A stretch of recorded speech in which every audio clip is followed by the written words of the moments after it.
बहुत ही सुंदर उसके रूप में देखें। अणु क्या है? अणु एक नियम है, व्रत एक शांति है। पर आज के युग में जब अणु की चर्चा होती है तो अणु कहीं तो विस्फोटक तो नहीं है, कहीं विस्फोट करें। श्रद्धेय कमल मुनि और जन जन के अंदर में नैतिकता, प्रामाणिकता, इंसानियत की भावना पैदा की। इसीलिए वो पुरुष नहीं महापुरुष कहलाए, इंसान नहीं साक्षात भगवान कहलाए। मुझे बहुत गौरव है, देश के मूर्धन्य विद्वान, देश के हमारे राष्ट्रपति और प्रधानमंत्री, देश के उद्योगपति, उनके चरणों में नतमस्तक थे। पहले हमारे राष्ट्रपति कौन हुए हैं? आप जानते हैं कौन हुए हैं? और बाबू राजेंद्र प्रसाद जी आचार्य श्री तुलसी से इतने प्रसन्न थे जब अणुव्रत की चर्चा सुनी, और उसके बाद उन्होंने कहा, आचार्य जी आपका दिल्ली में आना हुआ है, आप पंडित नेहरू से मिले। आचार्य श्री तुलसी ने कहा, हमने सुना है पंडित नेहरू धर्म कर्म को मानते नहीं। बोला, वो और धर्म को नहीं मानते पर इस अणुव्रत को जरूर मानते हैं, मैं आपको कहना चाहता हूं। तो गुरुदेव ने कहा, मिलाए कौन? बोला, मैं मिलाऊंगा। तो उन्होंने उस समय, वो मोबाइल फोन नहीं थे, पत्र दिया। वो पत्र भी आज भी सुरक्षित पड़ा है हमारे। पत्र के माध्यम से पंडित नेहरू को सूचित किया कि इस प्रकार के महापुरुष दिल्ली में आए हुए हैं, आप उनसे मिलें, संपर्क करें और आपको इससे बहुत बड़ा लाभ होगा। और पंडित नेहरू के दिल में इतना स्थान हुआ, उस समय उन्होंने कहा कि इस काम के लिए मुझे पूरा समय है, मेरे पास पूरा समय है, और आज से ही नंदा जी इस काम में जुट जाओ।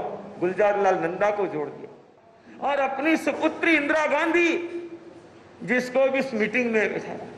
मुझे लगा कि आचार्य श्री तुलसी ने एक असांप्रदायिक धर्म की व्याख्या की।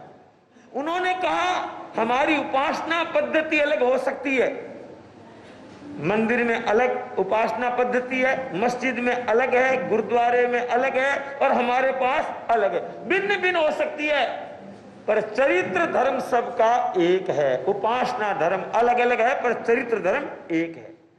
इसलिए हमारी ये भावना है कि हम सब एकजुट हो जाएं, क्योंकि इंसान पहले इंसान, बाद में कोई हिंदू कोई मुसलमान। सुन रहे हो ना खोल के काम, धर्म का आनंद ले सके।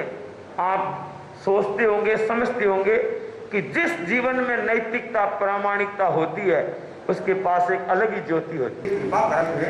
और मैं तो ये मानता हूँ, मुनि श्री कमल कुमार जी स्वामी जहाँ भी बताते हैं, पिछली बार भी जब डबवाली में ये मीटिंग हुई, बल्कि हरियाणा था, डबवाली में मीटिंग में उन्हें जो भाग लेने वाले विद्वत लोग थे, उनके मन में यह आ गया कि ये तो हमको स्वीकार करना ही चाहिए।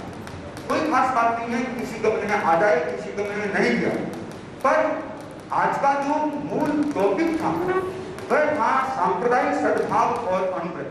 क्योंकि अणुव्रतों को समझना इसलिए जरूरी था, इससे यह पता चल जाए कि इसमें कोई सांप्रदायिक भूत है ही नहीं। आपको कोई भूत नहीं है, कहीं नहीं है ना, तो इसलिए इसको सांप्रदायिक से हटकर के बताया गया है। और एक बात आप देखिए, यदि मंदिर का निर्माण होता, उसमें उसके अनुयायी का बाद में आपको कहीं भी कुछ लगे तो उस पर चर्चा फिर की जा सकती। धन्यवाद। श्रद्धेय दिनेश मुनि जी हमारे बीच पधारे। सर्वप्रथम तो मैं हमारे बीच जैन समाज के पधारे हुए मुनिगणों का सम्मान करता हूँ, स्वागत करता हूँ, अभिनंदन करता हूँ। प्रभु सिरसा जिला से पधारे हुए विद्वान, शिक्षक, साहित्यकार, जैसा कि आपको विदित है कि आज सांप्रदायिक सद्भाव और अणुव्रत के नियम पर एक विचार गोष्ठी का आयोजन किया गया है। आज का जो विषय गोष्ठी का था कि सांप्रदायिकता, सद्भाव तथा अनुव्रत के अनुशीलन के नियम, वास्तव में 11 नियम, इसकी एक प्रिंटेड कॉपी आप सबके पास है। मैं प्रैक्टिकल होकर बात करूं तो अगर इसमें से एक दो नियम को मान ले, चाहे सामाजिक सद्भाव का, अहिंसा का, त्याग का, तब भी जीवन में, समाज में इतना परिवर्तन आ सकता है कि जिसकी जो चिंता समाज के कर्मचारियों को हमेशा रहती है, ये सांप्रदायिक सद्भावना। लोगों के अंदर इस तरह की भावना है कि वो सब यानी दूसरे धर्म का है या दूसरे संप्रदाय है उनके प्रति अच्छी भावना है। उसको पता नहीं एक दिन गुस्सा करा, मैं छोटा सा था बिल्कुल, वो भी छोटा ही था, मेरे से 1-2 साल बड़ा था। उसने मेरे नाक में मुक्का मारा। नाक में मुक्का जब मारा, नाक को 2-4 घंटे के बाद सूज गया। तो मेरे पिताजी को मैंने कुछ नहीं कहा, मैं सीधा उनके पिताजी के पास गया। मैंने उनको कहा, चाचा जी देखो मेरे इसने ये मुक्का मारा।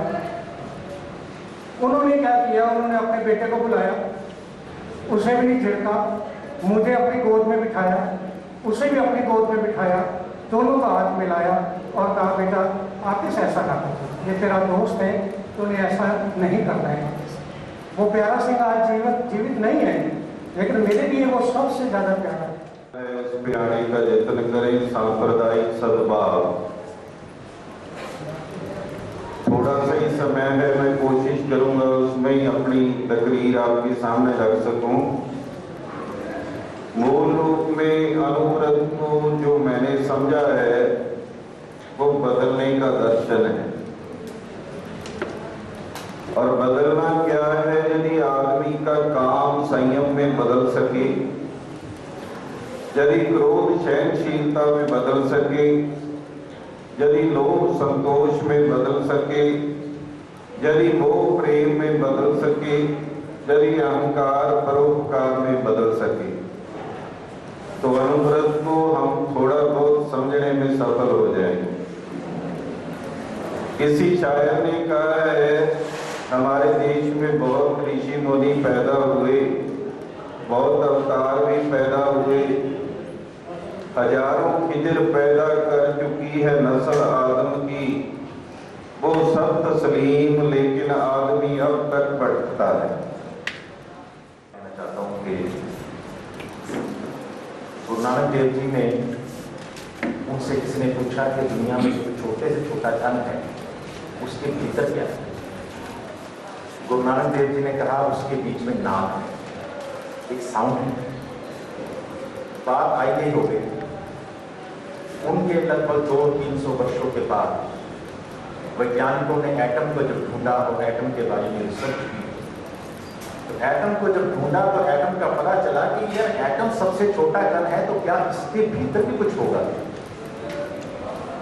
जब ढूंढा तो पता चला कि अंदर वाइब्रेशन है, अंदर साउंड है, अंदर आवाज है, अंदर कंपन है, जो आज से 500-600 वर्ष पहले गुरु नानक देव जी ने बताई।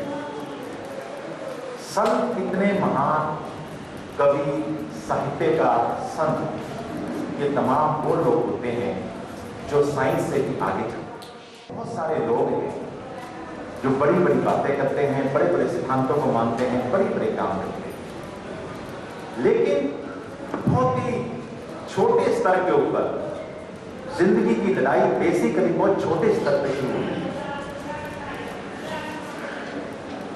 बात हम सांप्रदायिकता की करते हैं, लेकिन जब बात अपने पे आती है तो हमारी सारी की सारी जो थ्योरी हमने सद्भाव की बना रखी होती है वो टूट जाती है।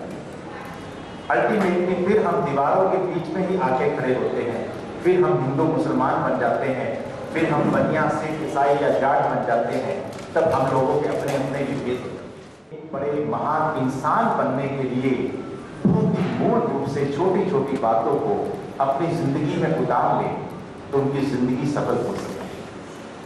केवल अनुव्रत का मतलब ये नहीं है कि हमने ये पेज लिखा, पढ़ा, साइन किया और दे दिया। अक्सर ये देखा गया है कि लोग अपनी जिंदगी के अंदर सच्चा और आज सांप्रदायिकता का विषय रखा है तो बहुत सही समय है, रेलेवेंट टाइम है, क्योंकि देश एक राजनीतिक सत्ता के तौर पर चयन करने जा रहे हैं 16 मई को, उसके परिणाम आएंगे। और सांप्रदायिकता मुझे लगता है सबसे ज्यादा ध्वनि प्रदूषण फैलाने वाला विषय इस देश में है, जिस पर सबसे ज्यादा बातें हुई है, सबसे ज्यादा राजनीति हुई है, सबसे ज्यादा तुष्टीकरण हुआ है, सबसे ज्यादा वोट बैंक की राजनीति डेवलप हुई है। इसलिए मैं समझता हूं कि सौभाग्य है कि हम आज सांप्रदायिकता पर बात कर रहे हैं।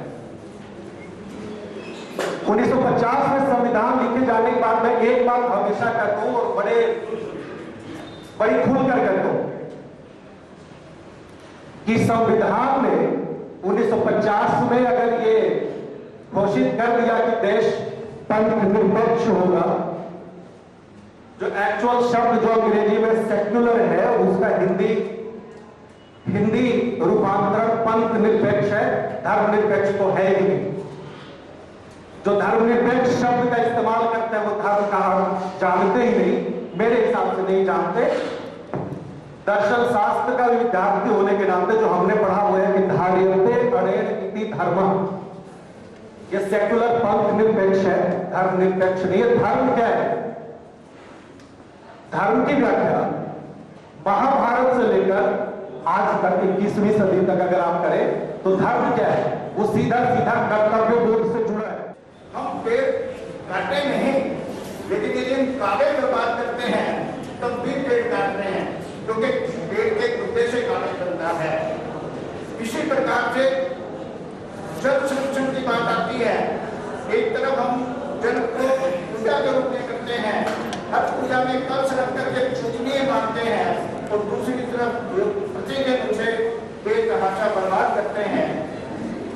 छोटी छोटी दोषों का संरक्षण करना सीखें, उन्हें बर्बाद ना करें।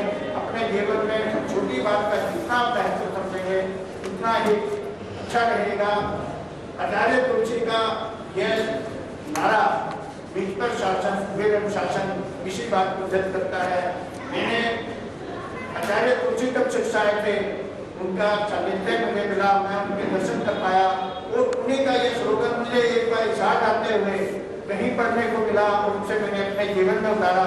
मैं आपसे भी विनम्र निवेदन करता हूँ कि छोटी छोटी बातों को ध्यान रखने के लिए इस बात को यदि आप अपना लें कि निष्ठा शासन वेद अनुशासन, तो निश्चित रूप से जीवन सुंदर होगा, सद्भाव बनेगा। महोदय ने कहा को मैं समय नहीं दे सका, मैं इसको इस रूप में लेता हूँ, सबको समय मिल गया है, किसी को बोलने का, किसी को सुनने का, और ये एक जीवन की धरोहर हो जाती है।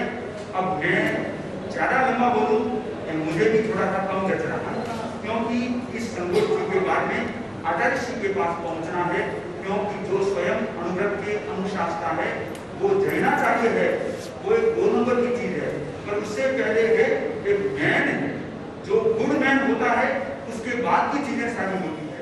क्रम में आप सभी बुद्धिजन यहाँ पर पहुँचे और अनुव्रत के जो 11 नियम आपके समक्ष रखे। आज जो पूरे देश में विश्व के अंदर आज के जो हालात हैं उसके अंदर मेरे को जहाँ तक याद है 1948 के अंदर जब आचार्य तुलसी ने ये तब सोच बनाई होगी